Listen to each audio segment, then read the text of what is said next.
नमस्कार दोस्तों, स्वागत है आपका हमारे चैनल आसान भाषा में।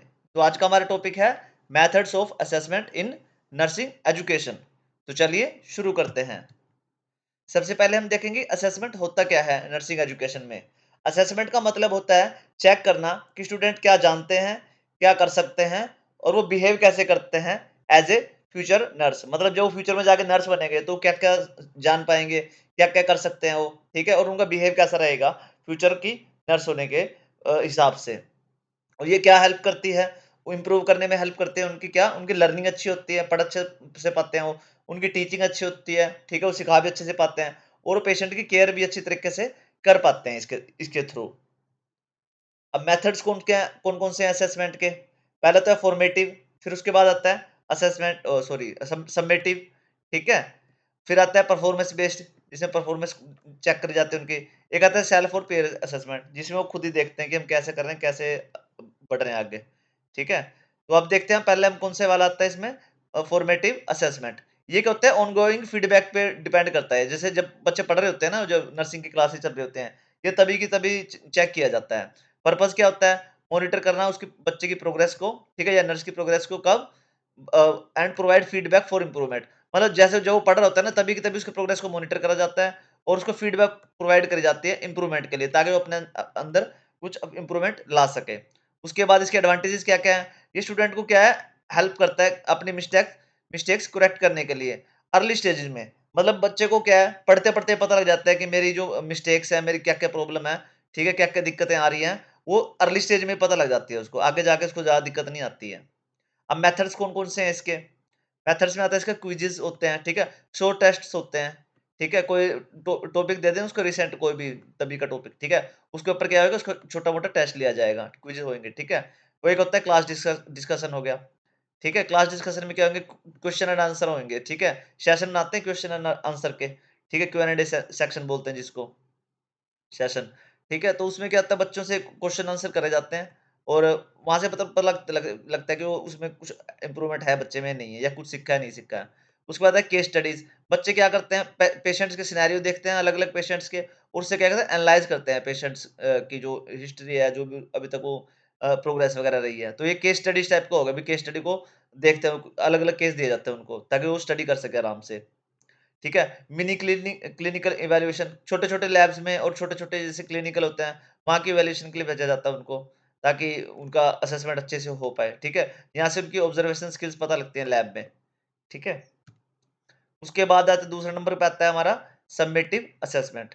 ये क्या होता है, फाइनल इवैल्यूएशन होता है। मतलब जैसे लास्ट के सेमेस्टर के एंड में हमारे टेस्ट होते हैं ना, जो पेपर होता है कोर्स यूनिट के एंड में, ठीक है? वैसे ही उस टाइप का ही होता है ये, ठीक है? इसमें पर्पस क्या होता है, ओवर ओवरऑल जो लर्निंग है ना, जो उसकी आउटकम आई है, उसको मेज़र करना, उसको देखना कि बच्चे ने क्या सीखा है, क्या नहीं सीखा। पूरा ही मतलब एट द एंड जो पेपर होते हैं वो होते हैं ये, ठीक है? एडवांटेज क्या होती है? अब ये एडवांटेज ये होते हैं कि देखते हैं कि जो स्टूडेंट है, जो बच्चा है, नर्स है, जो भी है, ठीक है? वो मीट करता है स्टैंडर्ड्स को या नहीं करता, कि वो पास होने लायक भी है, नहीं है, ठीक है? अब इसके जो मेथड्स रहते हैं इसके, कि कैसे चेक करा जाता है वो, रिटन एग्ज़ाम होते हैं इसके, एस्से टाइप के होते हैं और एमसीक्यू होते हैं, मल्टीपल चॉइस क्वेश्चन होते हैं उनसे, ठीक है? प्रैक्टिकल एग्ज़ाम्स होते हैं, ओएससी होते हैं, जो ऑब्जेक्टिव स्ट्रक्चरल क्लिनिक एग्ज़ामिनेशन होते हैं ना, वो भी करे जाती है इसमें। फाइनल क्लिनिकल वैल्यूएशन होता है, ठीक है? Assessment patient assessing patient care skills, मतलब उसकी क्या है, पेशेंट केयर स्किल्स देखे जाते हैं, कि पेशेंट की केयर अच्छी तरह से रख सकता है, नहीं रख सकता है, ठीक है? इवैल्यूएट करके उसको। प्रोजेक्ट और प्रेजेंटेशन होते हैं, ठीक है? जो सेमिनार वगैरह देते हैं वो जाके एंड में, ठीक है? उससे क्या लगता है, बच्चे का समेटिव असेसमेंट हो जाता है कि अब तैयार है, नहीं है। अब उसके बाद आता है हमारा परफॉर्मेंस बेस्ड असेसमेंट। ये क्या है, टेस्टिंग हैंड ऑन स्किल। उसकी मतलब हैंड ऑन स्किल देखते हैं कि वो रियल वर्ल्ड में कैसे काम कर पा रहा है। पेपर में पास वगैरह हो गया, सब कुछ हो गया। अब देखना है कि वो एक्चुअल में रियल वर्ल्ड में जाके जब हॉस्पिटल में जाएगा, वो काम कर पाएगा, नहीं कर पाएगा, जो भी नर्स है। ठीक है? पर्पस क्या होता है, to assess real world nursing, जो मैंने आपको बताया है कि उसकी रियल वर्ल्ड की नर्सिंग की स्किल्स कैसी हैं, ये हम देखेंगे उसमें। एडवांटेजेस क्या है, एंश्योर करता है student can apply knowledge in real settings. ये एंश्योर करता है कि जो भी नर्स है ना, वो रियल वर्ल्ड में अपनी नॉलेज को अप्लाई कर पा रहा है, नहीं कर पा रहा है। जो भी उसने ज्ञान वहाँ से हासिल किया है नर्सिंग से, वो रियल वर्ल्ड में जो एक्चुअल वर्ल्ड है उसमें हासिल अप्लाई कर पा रहा है, नहीं कर पा रहा है। ठीक है? अब मेथड्स कौन-कौन से हैं इसके? सबसे पहला है सिमुलेशन लैब होते हैं, ठीक है? एक मैनीक्यूर बेस्ड प्रैक्टिस होती है, मतलब नकली जो उनके पुतले से दे दिए जाते जाते हैं उनको, ठीक है? उसकी लैब होती है, उसमें उनको चेक करा जाता है कि उस पे काम कर पा रहे हैं सही या नहीं कर पा रहे। अब असली का इंसान दे देंगे तो कुछ गलती कर सकते हैं, बट यहाँ पे क्या उनको पुतले टाइप के दे जाते हैं, ठीक है? जिससे वो आराम से उन पे काम कर पाते हैं।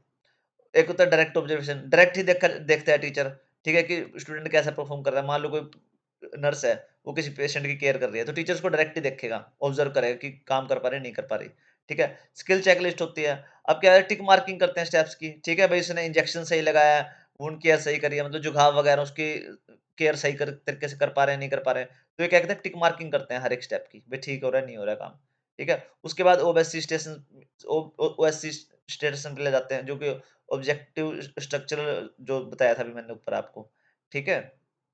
इसमें क्लिनिकल सॉरी एग्जामिनेशन, इसमें क्या होता है सब जगह उसके डिफरेंट स्किल्स टेस्ट होते हैं, उनको घुमा-घुमा के देखा जाता है सब स्टेशंस पे, ठीक है? कि ये काम कर पा रहा है, नहीं कर पा रहा, अलग-अलग स्टेशन पे ले जाता है उनको। उसके बाद लास्ट वाला आता है हमारा सेल्फ एंड पीयर असेसमेंट। ये क्या है? स्टूडेंट इवैल्यूएट देमसेल्फ और ईच अदर, वही जैसे पहले बताया था आपको। बच्चे खुद ही देखते हैं अपने आप को कि वो काम मतलब सही कर रहे हैं, नहीं कर रहे हैं। इवैल्यूएट अपने आप को खुद ही करते हैं। पर्पस क्या होता है? इससे क्या होता है? एनकरेज रिफ्लेक्शन, रिफ्लेक्शन देखते हैं वो एक-दूसरे की, एक-दूसरे को देख के कैसे बिहेव कर रहे हैं, और इससे उनमें क्या आता है? टीम वर्क भी आता है। ठीक है? कि एक साथ काम कर पाएँगे, नहीं कर पाएँगे। एडवांटेज क्या है इसकी? इम्प्रूव क्रिटिकल थिंकिंग, उससे क्रिटिकल थिंकिंग बढ़ती है उनकी, मतलब जो सोचने की शक्ति है ना उनकी, ठीक है? क्रिटिकल सोचने की शक्ति वो बढ़ती है, और कोलैबोरेशन भी बढ़ता है उनका, मतलब एक साथ काम करने की भावना भी बढ़ती है। अब इसके मेथड कौन-कौन से हैं? मेथड है इसके सेल्फ रिफ्लेक्शन जर्नल्स, मतलब स्टूडेंट क्या है? अपनी खुद की लर्निंग्स को ना बुक्स में लिखते हैं, जर्नल्स में लिखते हैं। ठीक है? तो उससे मतलब उनको पता लगता है कि हम खुद भी बढ़ पा रहे हैं, आगे नहीं बढ़ पा रहे इस फील्ड में अच्छी तरीके से। पीयर फीडबैक फॉर्म्स होते हैं उसके, ठीक है? क्लासमेट मेट जो होते हैं ना उनके, जो कोलीग्स होते हैं, वो क्या करते हैं एक-दूसरे को रिव्यू करते हैं कि इसका काम कैसा है, उसका काम कैसा है। मतलब इसमें ये कॉम्पिटिशन नहीं होता, बट वो जेन्युइनली रिव्यू करते हैं एक-दूसरे को कि सही है यार, नहीं यार। तो फीडबैक फॉर्म के थ्रू करते हैं वो ये सारा कुछ। फॉर्म भरते हैं भई, इसमें ये ठीक-ठीक है बातें, इस बच्चे में ये ठीक-ठीक है बातें। तो वो एक-दूसरे की मतलब पीयर मतलब सेल्फ असेसमेंट हो जाती है उनकी। एक होता है ग्रुप वैल्यूएशन, ठीक है? Rating team work in a project. अब कोई प्रोजेक्ट दे देंगे उनको, भई आपको इस टीम टीम बना के इस पे काम करना है, ठीक है? मान लो 5-4 बच्चे हैं, ठीक है? उनको एक प्रोजेक्ट दे दिया है कि ये आपने ये वाला प्रोजेक्ट करना है। अब वो देखते हो कि टीम वर्क में काम कर पा रहे हैं, नहीं कर पा रहे हैं, ठीक है? तो ग्रुप वैल्यूएशन भी हो जाता है उनका। और कंक्लूजन क्या निकलता है बच्चों इसका? अगर आपका जो असेसमेंट है वो अच्छी है, अच्छे से टेस्ट लिया गया बच्चे का या नर्स का, ठीक है?